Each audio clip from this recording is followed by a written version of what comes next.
evening and welcome. My name is Jason Shorter, and on behalf of Students for Saving Social Security, welcome to tonight's Social Security Town Hall event. Students for Saving Social Security has been around since March 2005. Now, with over 270 collegiate chapters across the nation, we are the voice for students in the debate and dialogue about Social Security reform. Before we begin, if I could ask you to turn off your cell phones or switch them to vibrate so that we do not have any interruptions as we begin. A little bit about the agenda this evening. After I'm done speaking, I am going to introduce one of my colleagues who's going to talk about Social Security reform for a few moments. After he is done speaking, we will then allow each of our candidates an equal amount of time to discuss Social Security. Beforehand, we've given each of them a set of questions that we would like them to respond to, and they will each have 5 minutes to answer these questions and discuss anything else in particular concerning Social Security reform. While we will not allow audience questions after the event is over, you will have the opportunity to meet with some of these candidates, and I do encourage you to speak to them and ask them any questions that you had in particular following. At this time, I'd like to introduce a good friend and a colleague of mine, Mr. Jeremy Tunnell. Jeremy and I are both 1999 graduates of Science Hill High School, and we've both known each other for many years. He's the one that got my desire to work for Social Security reform started. Jeremy is a University of Tennessee graduate. He graduated with a degree in computer engineering, and after graduating, he moved to Washington. He now works in the National Office for Students for Saving Social Security. Ladies and gentlemen, Mr. Jeremy Tunnell.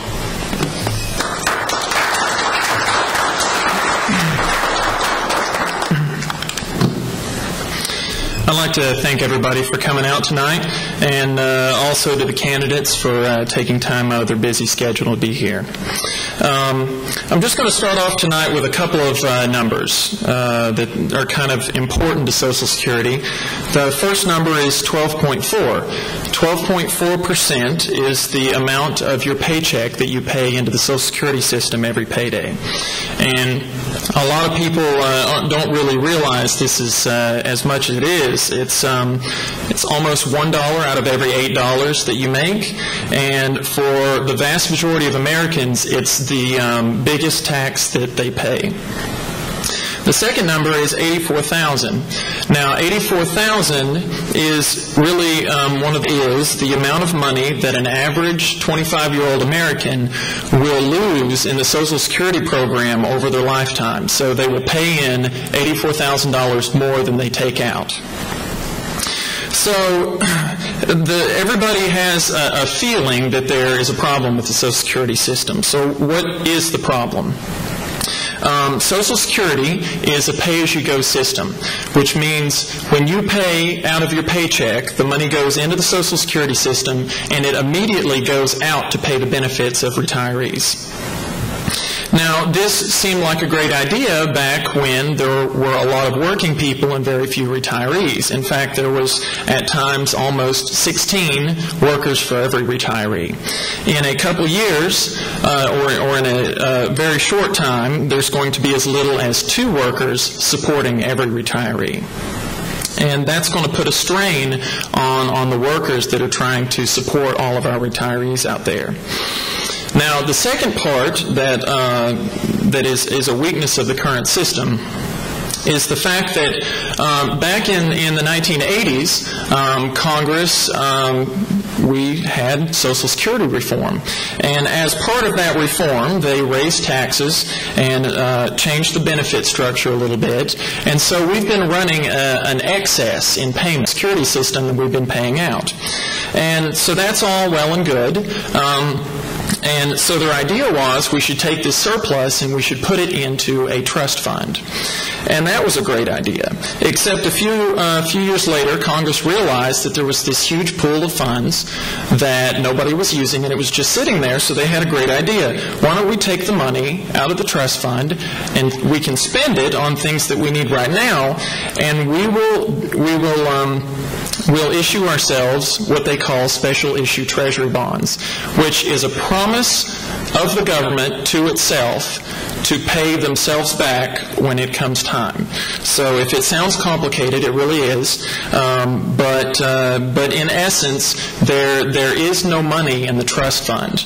It's in fact, we have a picture of it in the office. It's a file cabinet about that tall, about that wide, with accounting entries in it, and it says, well, this is how much we promise to pay ourselves back when the time comes.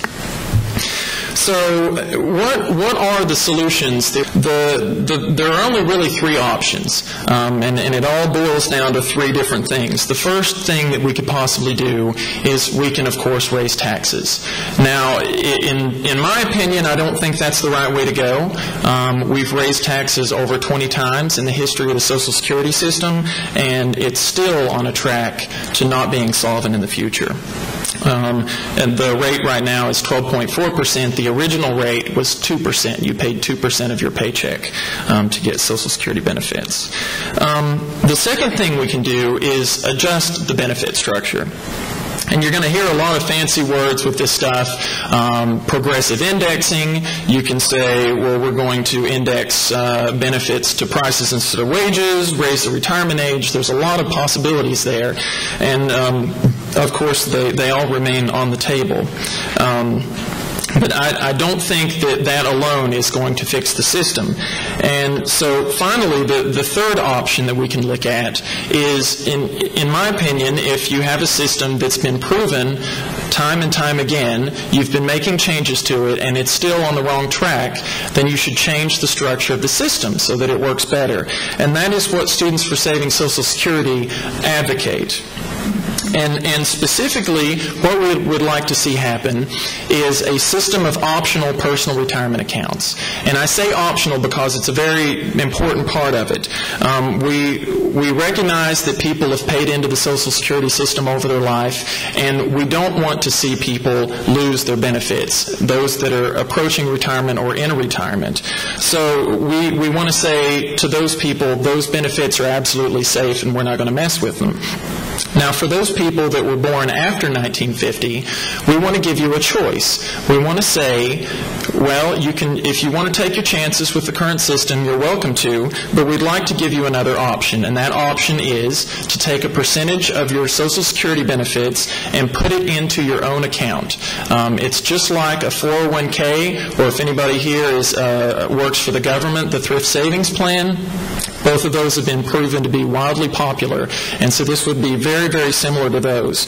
And so you get to put a portion of your Social Security check into these. It would grow over time, and most importantly, you would own the money that you put into your account. So in the current system, the Supreme Court decided a few years ago that you don't own your Social Security benefits. The Supreme Court said it's simply a government program, so you have no claim to your payments.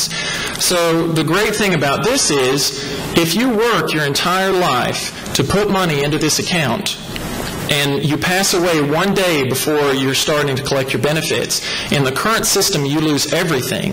But under a personal retirement account system, you would be able to take this money that you've put aside and pass it on to your heirs, to your children, your grandchildren, for college or for their first house. And this is a way to help especially low-income people build wealth through the generations. So it's a great opportunity for everyone.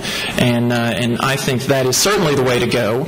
But the reason we're here tonight is to hear from our candidates for Congress, and I really look forward to hearing what they have to say about the issue and their ideas for solving this. So at this time, I'll bring Jason back up, and he's going to begin the introductions. Thank you.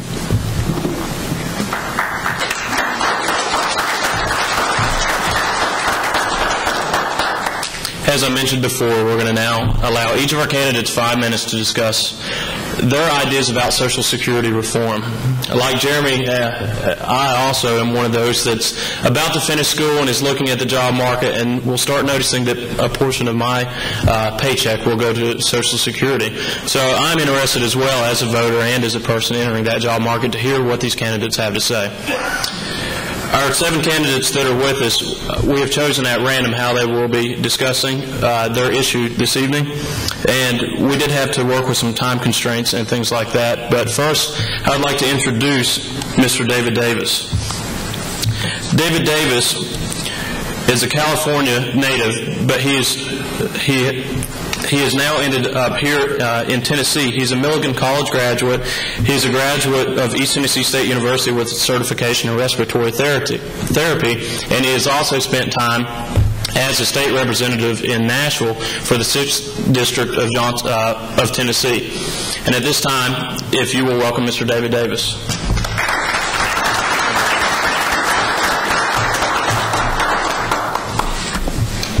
Hello, everyone. Good to be with you tonight. It's interesting. I have visited California. Actually grew up here in the district and have a brother that lives in California.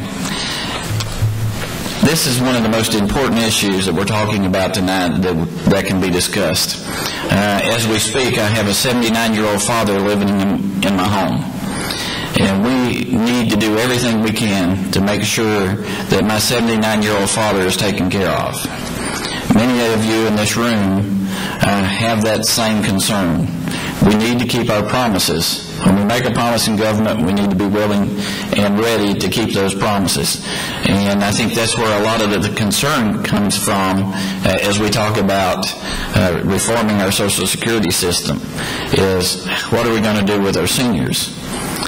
At the same time, back in my home, I have a 20-year-old and an 18-year-old. And we need to make sure that Matthew and Rachel's future is protected as well. Young people ought to be concerned. That's one of the questions about Social Security. Actually, there is a trust that has been put together to look into Medicare and Social Security. And the trustees report that Medicare and Social Security have promised $37 trillion more in benefits than they can deliver. $37 trillion more. By the year 2017, the surplus that is being used for other purposes will be gone. Therefore, we must be willing, as we go to Congress, to take a stand and take care of this pressing issue to protect both our seniors and our future generations, our children and our grandchildren. The money that's being paid into Social Security right now is not going into a lockbox. It's not even going into the file cabinet. What we're doing now is we have politicians in Washington that as you send in your tax dollars, they're taking it and they're spending it on other programs. It makes it fairly easy to be a politician today because you've got a fund to pull money from to give money back to other programs. But what it's doing is it's robbing from our young folks today. I see Stephen Sebastian sitting out in the audience. I see other young folks. Matthew and Rachel were actually robbing from our future generations. By the year 2009, just 3 years from now, the roughly $100 billion surplus in Social Security will begin to dry up. So there's people around the country that say, well, it's working now, why don't we just leave it as it is? By the year 2009, it's going to begin to dry up. That's closer than many people think.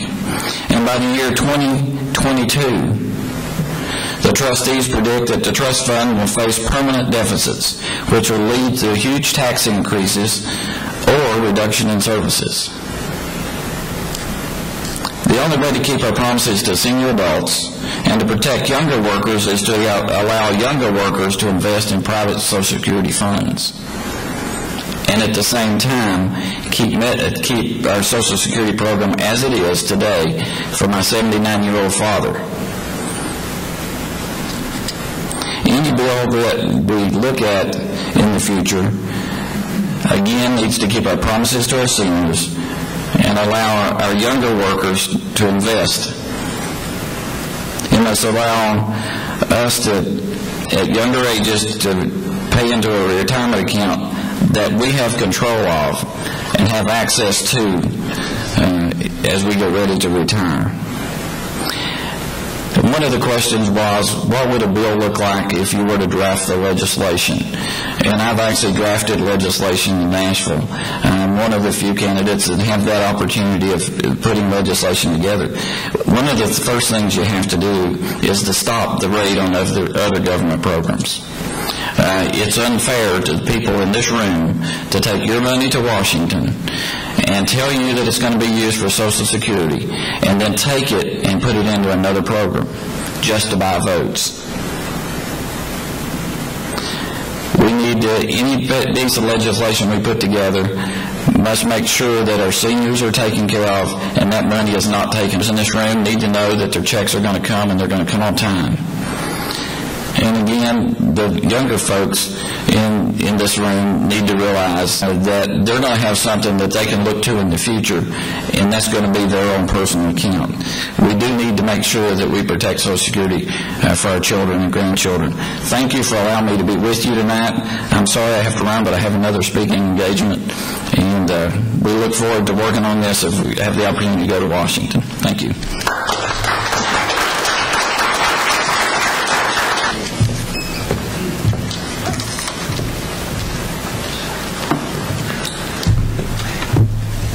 At this time, it's my pleasure to introduce our next speaker.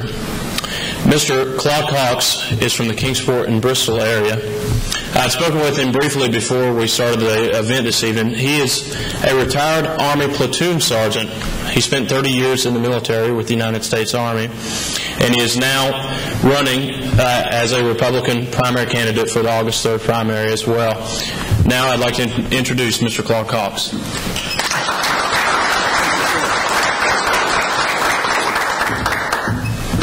Good evening, ladies and gentlemen. I'd like to talk with you just a little bit on this Social Security. I think that it can be fixed. Now, Roosevelt signed that bill in 1935, and every time the track starts getting off track just a little bit, just bump it with just a little bit of more payroll tax, and it was good for another 50 years or more, you know. So I think that's one way of fixing Social Security without cutting benefits to the seniors. You start cutting Grandma's check, and she's going to let you know about it, or Grandpa too. They want their money the first of the month. I used to see my granddaddy wait on the mailboy for his Social Security check. Now, if we hadn't had Social Security, it would really been hard on a lot of our forefathers. They depended on it. And I think, too, that young people should be concerned, very concerned, because the ones that's born in 1954, they'll have to go to their 67-year-old to get full benefits. Now, another way of solving Social Security is to kick up 3 more years on that 67 to age 70. That would probably fix it, Social Security.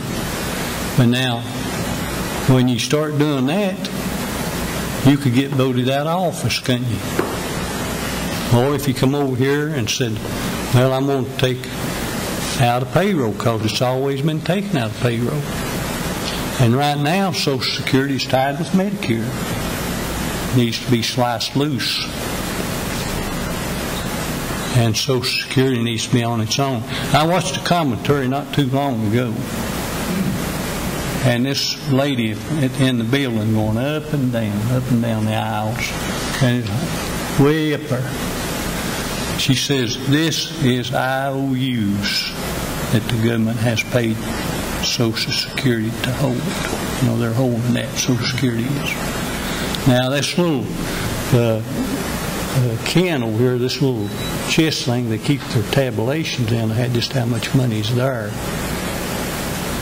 There's a tabulation of all these IOUs that's sitting up there the government owes. Social Security. I don't think they ought to do that.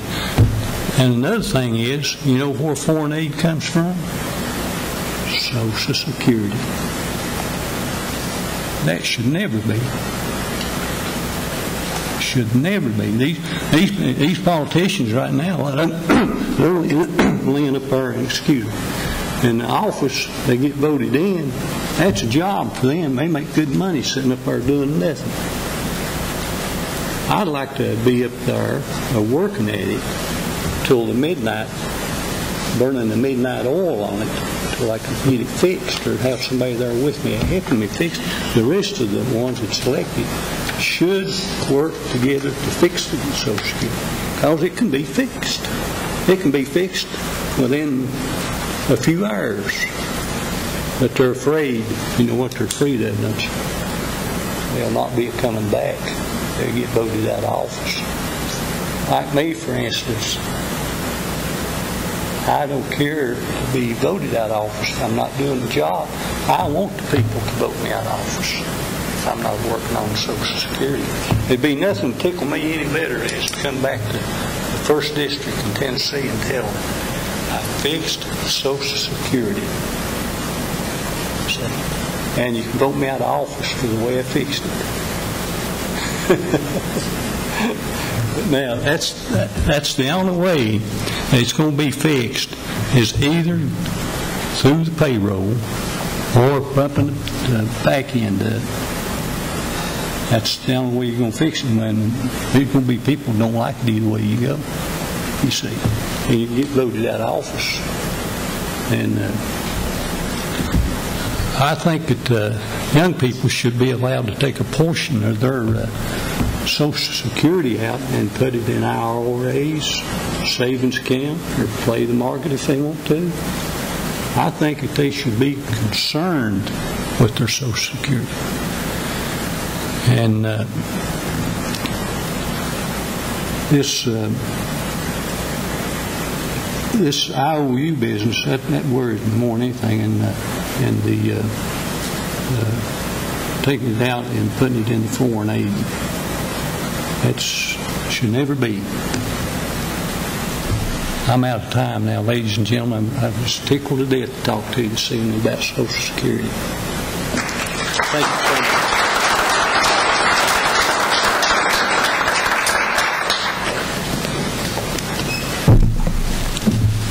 Our next candidate to speak is Mr. Dan Smith.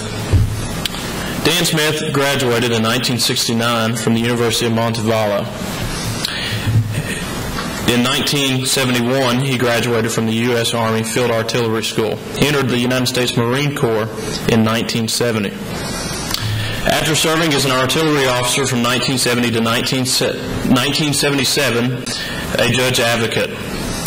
He served in that position from 1978 to 1991. After serving in the United States Marine Corps, Mr. Smith went on to serve as a federal prosecutor from 1991 to 2006, first in the U.S. Attorney's Office in Beaumont, Texas, until 1993, and then in the U.S. Attorney's Office here in Johnson City, Tennessee, from 1993 to January 2006. He is married to Pamela Campbell, and he has one son, Jeff, and 2 grandchildren, Ian and Emily. Here to speak about Social Security reform is Mr. Dan Smith.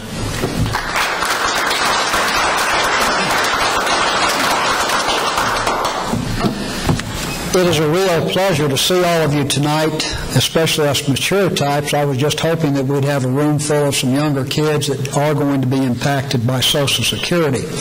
Let me make it very clear, as quickly as I can, what this is supposed to be about with regard to the open forum tonight. We were provided with 5 questions that they wanted, the Students for Social Security Reform wanted us to answer and to address tonight. And let me read you the letter that was sent to us about the 5 questions that are of concern to these students. Do you believe young people ought to be concerned about the future of Social Security? Real simple answer, yes. Do you think the next Congress should address Social Security reform? Resounding answer, yes. Do you think the Social Security surplus should be reserved for Social Security? Now it's becoming redundant. Yes. Do you support allowing young workers to save a portion of their Social Security taxes in personal retirement accounts? My response to that is also yes, and I'd like to provide reasons why I think that that's the appropriate way to go for our young people. And then finally, the fifth question was, if you were permitted to write Social Security reform legislation, what would it look like? I'd like to spend the next few minutes to try and answer those questions, the last two, of course, which is, should young people be able to put it into a private savings account, and what would the legislation look like if we wrote it? A couple of things that you need to know, taking from Jeremy's talk to you about Social Security. We're paying 12.4% of our money into Social Security taxes today. When it was first originated by Franklin Roosevelt during the course of the New Deal, it was a voluntary program, and I emphasize voluntary program. You could get into the system if you wanted to. It was going to cost you 1% of your first $1,400. Now it's 12.4%, and I think it goes as high as $90,000 or $100,000 a year that you pay this 12.4% on. And while you're paying it, it's a pay-as-you-go system. The money that you and I have put into the Social Security system has been spent. It is not there. It is not there. And so for us to be paid our Social Security now as we reach 62 and 65 and beyond requires the young people to pay it. And the problem, as Jeremy pointed out, is that there aren't as many young people now as are us old guys. And that means that they're going to be required to pay more and more and more Social Security to meet the system, to be able to pay what we have been promised. And so you can talk all day long about the actuarials, about the trust funds that isn't, and all these other kinds of things. The bottom line is somebody's going to have to pay us. Because I do believe, as Mr. Davis says, that us old folks need to be given or need to be permitted to benefit from that promise that was made to us. I've paid the Social Security system, I ought to be paid it. But we've got to do something for the young kids. And so what we've got to do is we've got to change the system now. And I think Jeremy, although I would go a little bit farther, Jeremy's ideas and what the students for Social Security reform are talking about is exactly right. We need to permit a portion of their money, their Social Security money, to be placed into a private account. And I say that for a couple of reasons. One, it does in fact work in the thrift savings plan. It does in fact work in other societies and other industrialized societies. In 1980, Chile went to a private savings account in 1980. And 15 years later, their system is solvent. And the persons who are drawing Social Security in Chile are getting 50 to 100% more than what they would have under the pay-as-you-go system. So to sum it all up, I would write legislation that would look very much like Chile's as it relates to the pay to the private savings account. We have got to save Social Security for our kids. We've got to make sure our older folks get what they were promised. So to do that, is just like the system they're looking at right now. For certain persons, say 50 to 65, it's going to stay the same. You're going to get exactly the same thing that you've always gotten. From 40 to 50, you've got the option to come into the system if you desire to, or to stay into the old system if you desire to, understanding that you may get reduced benefits. For those persons under 40 years of age, we're going to put them into that private savings account, or at least a portion of it into the private savings account. And how I would go a little bit further is, as we get rid of us older guys, as we get through the system of pay-as-you-go, we would then let these younger workers put all of their money into the private savings account that is administered by independent administrators to make sure that if that independent administration goes bankrupt, the private accounts are still out there for use by these younger people. We owe it to our kids. We owe it to our grandkids. We should not require them to pay 30 and 40% of their income to take care of us. We need to fix it. We need to fix it now. It ought to be on the agenda next year, and it ought to be on the agenda every year until it gets done. Again, I appreciate everybody coming out, and it's a real pleasure to talk with you about it. You ought to go back and look at what Social Security was supposed to be and what it's become, and remember that all those Democrats and Republicans that we kept sending to Congress were the ones that changed the system from voluntary to what we've got today, and it's a mess. Thank you.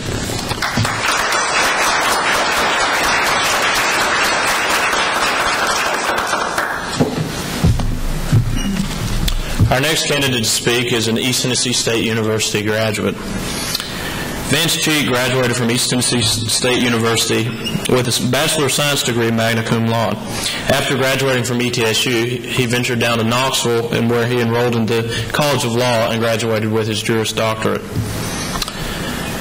After serving as one of the shareholders in Cheek & Wheeler, PLC, a private practice law firm, Mr. Cheek went on to spend some time working for the citizens of Johnson City, Tennessee. He has served as a city commissioner, as the vice mayor, and as the mayor of Johnson City from 1999 to 2001. Most recently, Vance Cheek Jr. has served on the Tennessee Claims Commission. In 2004, he was selected as the chairman of the commission. And during his time on the commission, Mr. Cheek worked to make his office not only more effective, but more efficient, dropping the active caseload by over 60% between the time he took and left that office. Here to talk about Social Security reform is Mr. Vance Cheek, Jr.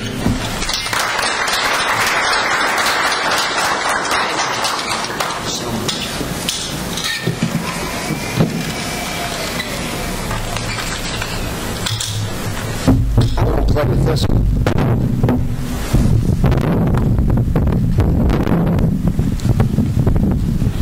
Good evening. It's my pleasure to be here. It's just a wonderful opportunity, and we haven't had a chance to do this, and I'm sure we probably will at the end. But just in case we don't, would you please indulge me in giving a round of applause to these fine gentlemen who've helped put this thing together, for their passion and for their interest in this very important topic. Jason and Jeremy, we thank you, and we look forward to seeing your leadership down the road. Thank you.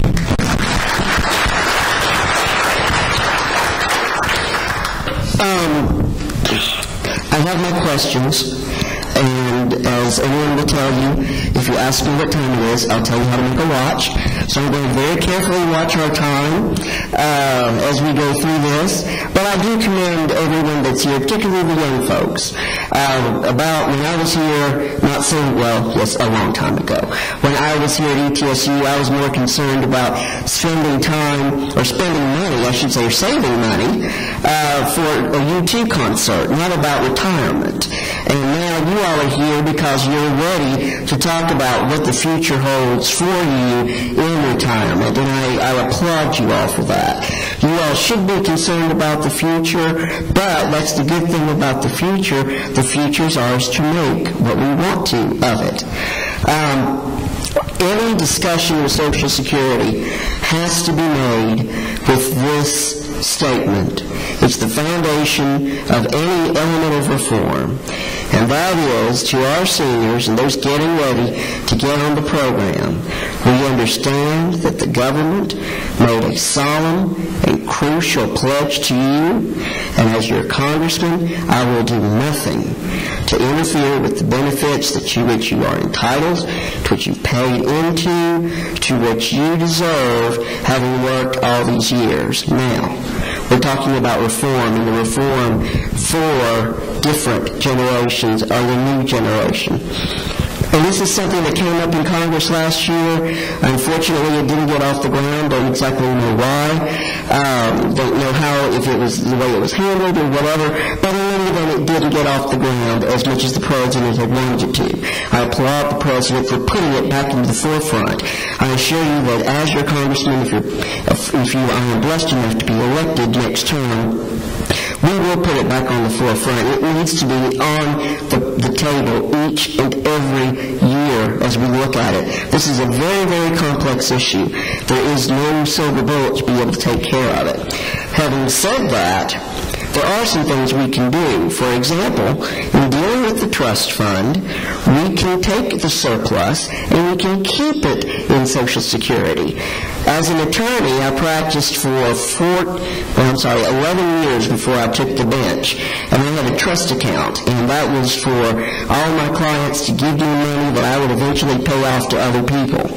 Well, if I got interest on it, I didn't get to keep it. I didn't get to give it to a client I liked better. I didn't get to do anything else with it. If it got interest, it went back to the client. That's the idea of a trust fund. And the government has got to get through their heads, that's the idea of a trust fund. If you gain a surplus, you earn money on that surplus goes to Social Security. And we've got to make sure that we send people to Washington, and we're going to keep not only that money growing, but when they keep that money growing, they keep it. This has got to be a trust fund, folks. Too many people have touched it too often, and that's why we're up to our elbows in IOUs, and we're having to scramble to try to pay the benefits that so many people rightly deserve at this point. I am a very big supporter in personal retirement accounts. I'm going to answer that question and kind of go into the last question about how would I write the legislation. I believe that the initial way of Social Security, the voluntary way, is something that should be carried on through. I believe that we should, of whatever tax we pay into Social Security, I believe that we should be allowed to have up to 60% of it in some sort of personal retirement account. Why would I come up with the magic number of 60? Well, there are some folks who literally want the government to be able to invest it for them. They want someone else to do that, and they should have that opportunity. We all don't have the opportunity of knowing, like we do in this area, of, say, as my father was involved in a bank, Home Federal. That was a nice little unknown nationally stock, but a lot of people were able to put some money into that. They did well with it. The same thing with Land Air. Same thing with King Pharmaceutical. We have local companies here that not everybody knows about, but we know the management's good. We want to put money into it. We should be allowed to do that. Now, people still lie. Companies still lie. The number one reason this thing got killed by the liberals last year is because the law said you can't trust corporate America. Look at Ken DeLay. Well, folks, if people are going to steal, they're going to steal. I'm sorry. The majority of the fact is that the laws are in place to protect the investor. You have an opportunity to pull up to 60% of your money directed the way you want to be able to do that, and still, if, gosh, God forbid, something happens, you've got 40% to be able to rely on. So we don't have someone gambling their retirement away. It's a balanced approach. Just like everything, I believe that balancing and moderation is the key. And I believe that's the secret that lies within Social Security. I know I've been talking for a while, and I don't know exactly for how long I've been talking, so rather than get buzzed or yellow-carded, I'm going to invite you to please meet me outside if you have any other questions about this topic. I appreciate the opportunity to come here. My name is Vance Cheek Jr. I want to be your congressman. I need your help so I can be your congressman, because the future in front of us is limitless. Thank you so much. Good night. God bless you all.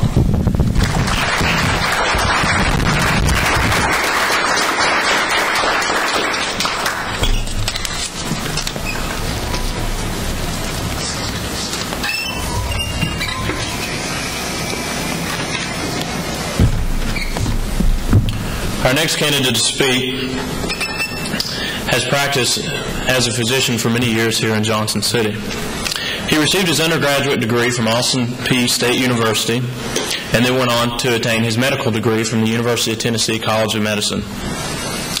Also, he has spent many years in the military in the United States Army. From 1973 to 1974, he was a captain in the 2nd Infantry Division in Camp Casey, Korea, and the evacuation hospital in Seoul, Korea. In 1974, he served as a major at Fort Eustis, Virginia, in the U.S. Army Medical Corps. Dr. Rowe has also served the citizens of Johnson City in his public service. From 2003 to the present, he has served as a Johnson City Commissioner, and from 2005, he has also served as the Vice Mayor of Johnson City, Tennessee. Here to talk about Social Security reform is Dr. Phil Rowe.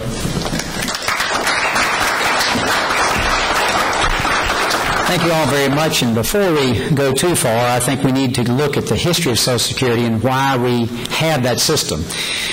In the early 20s was the first time that we changed from an agrarian society to an urban society.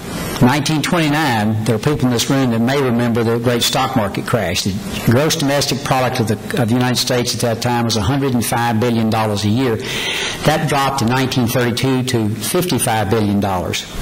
So it was almost better than a 50% drop. Obviously, people were in deep trouble in this country. There was a 25% unemployment rate and no safety net. President Roosevelt put together a commission. 1935 signed the legislation. And in 1940, January 31st, Ida Mae Fuller of Ludlow, Vermont, got the very first Social Security check. She paid in $24.75. And bless her heart, she dug the Grim Reaper for the next 35 years and collected $22,888. Ida Mae won the lottery when she got that first check. She was the big winner. From then on, people have put great deals of money into the Social Security system, and it has been one of the greatest things for lifting people out of poverty ever. 80% of the people in this country pay more in Social Security taxes than they do in income taxes. 1 out of 7 Americans receive Social Security. So it's a huge program. I have some sensitivity to that. I brought my little thing from Social Security. I paid in first in 1961. As a self-employed person, I pay as an employer and employee. So I paid in almost $200,000 into that system. And had I been allowed to invest this privately, I think it would have been a much better investment. We have a private retirement system in our office for our employees, and I have a private retirement system which I very much believe in. I totally agree that the young folks should be able to be allowed to put voluntarily some money into the Social Security system. I'm going to go, and we've all heard about the number of people paying into the system, down from 16 to 1 down to 2 to 1. I'm going to be a little more aggressive in this system. I would recommend to the students here that they think about this particular plan. When we deliver 4 million children in the United States each year, and at about 6 months of age, your life expectancy is what it is.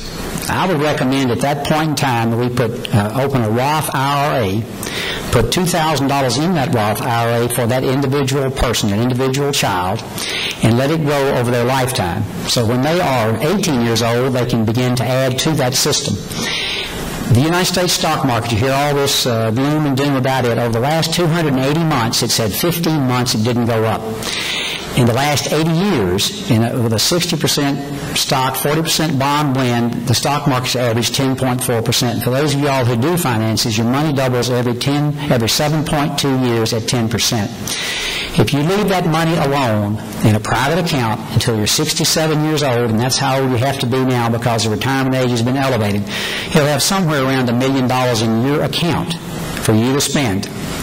My father died at age 61 and never collected 1 penny of Social Security. It would have been really nice at that point in time had my mother been allowed to have a lump sum payment. And what they talked about is absolutely true. This would be your money to do with as you want to. And I think we should do that yesterday. I have a 3-year-old grandchild that I can see right now has liabilities that she can't pay. The current liability is estimated at $12 trillion. I don't even know how many zeros that is without sitting down and and writing. How many? $12 trillion. And the system will go bankrupt in 2042. It's not that long for them. They'll still be relatively young men at that time. So I would write legislation to begin at birth and allow the power of compounding to solve this problem, and it would. With the power of compounding, you then have made your payments, your actuarial payments later, much less, and you probably can lower the taxes. The other options are, currently, is this. Raise taxes, take the lid off, which would be the largest tax increase in the history of the United States.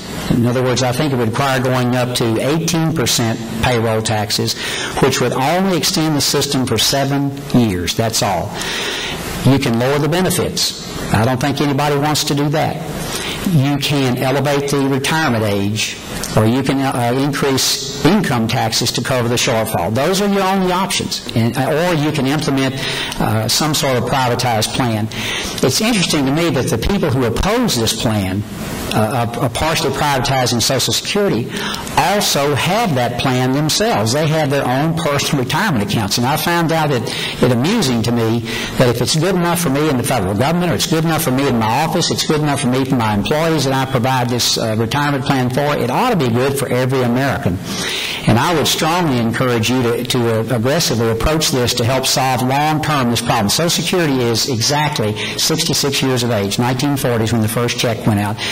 And 66 years from now, we're still going to have this problem if we don't find solutions. So I would recommend that we proceed as I have mentioned. I would not be a very good politician if I did not ask for your vote before I leave here. And I've learned never to leave a room without asking for your vote and your support. Thank you very much.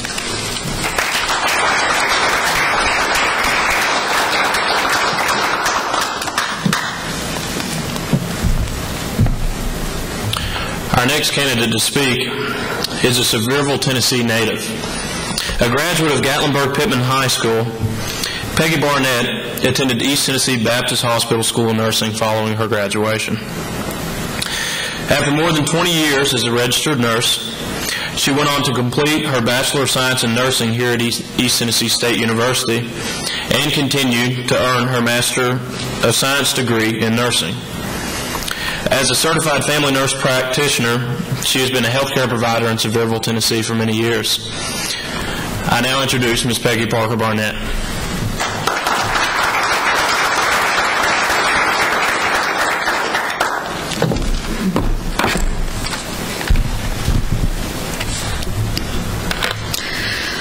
First, I'd like to thank Jeremy and Jason for inviting me to this event tonight. Thank you.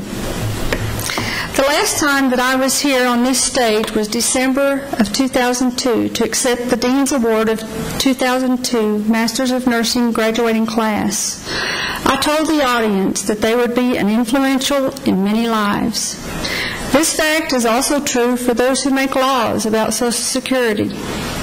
So where have we been? Where are we now? And where are we going? Where we have been. Opponents of the original Social Security Act said that Social Security tax was likely to overburden the industry, reduce the purchasing power of workers, and endanger the economic growth. Some thought the reserves to be built up would become a tempting source for the government, so they could borrow and spend money for current spending that would lead an increase to the federal debt. Their fears became a reality.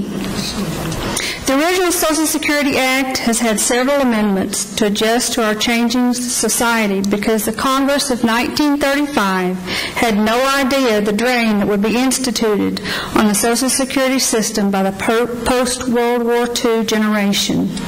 So where are we now? Here we are, discussing the Social Security solvency 72 years after President Franklin Roosevelt, in a 1934 message to Congress, announced his intentions to provide the program. Yes, young people should be concerned about the future of Social Security, not only for their generation, but also for the generations to come. So where are we going? Today, approximately 12% of the population is 62 years old or older. By 2030, that will increase to 20%. The solvency of Social Security Trust Fund, as it is today, depends on several provisions. Some of these include reducing the cost of living adjustments, increasing the retirement age, increasing the payroll tax rate and or the taxation of Social Security benefits. Are there other ways to assure solvency of Social Security? Yes. I believe the Heavenly Father provides God-fearing leaders in every generation. These leaders are intelligent, critical thinkers. Young people like Jeremy and Jason, they will lead this country. So how are these young people going to assure solvency of Social Security? Well, I'll tell you. They will be politically active and will elect officials who represent all Americans, including the mainstream, hardworking citizen, not just the rich and influential. Wealthy people don't care about Social Security. They don't worry about Social Security. They can afford tax lawyers who distribute their wealth in such a way that they avoid maximum taxation on Social Security. This up-and-coming generation will be a generation of proactive planners instead of reactive procrastinators who set themselves up as career politicians. Do I think the next Congress should address Social Security reform? Most definitely. As a proactive thinker and planner, I think Social Security reform should have been addressed several years ago, in the late 60s, soon after the Census Bureau knew of the future imbalance of taxable income and Social Security benefits. Do I think Social Security surplus should be reserved for Social Security? Yes. The surplus should be earmarked for Social Security beneficiaries, and part of the surplus should be invested to wisely and safely maximize returns. I do support allowing young workers to have a portion of their Social Security taxes in personal retirement accounts. These accounts could be invested, but could not be made liquid until retirement age, unless unforeseen tragedy, like death or disability. If I were allowed to write Social Security reform legislation, it would be a legislation that would be fair and simple. For examples, trust funds would be real trust funds, not just bookkeeping manipulation.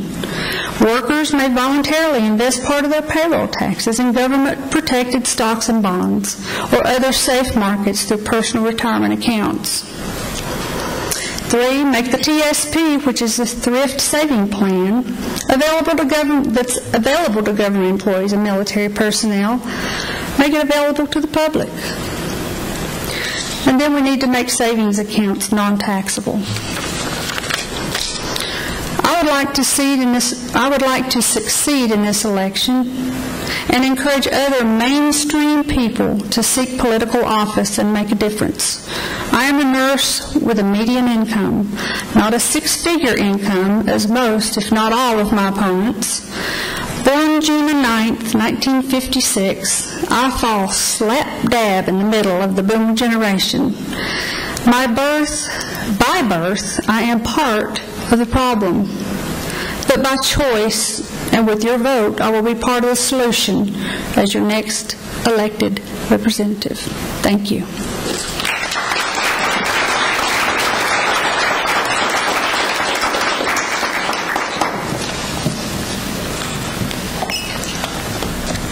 Once again, I'd like to thank, most importantly, our candidates for coming here tonight and talking about Social Security reform with us. Thank you all so much. And thank you to everyone that has attended. I have a lot more questions about Social Security reform, and I look forward to speaking with them afterwards. I encourage you to do so as well. Also, if you would like to learn a little bit more about Students for Saving Social Security, please find Jeremy and discuss it with him over a cup of coffee. Thank you once again for coming, and good night.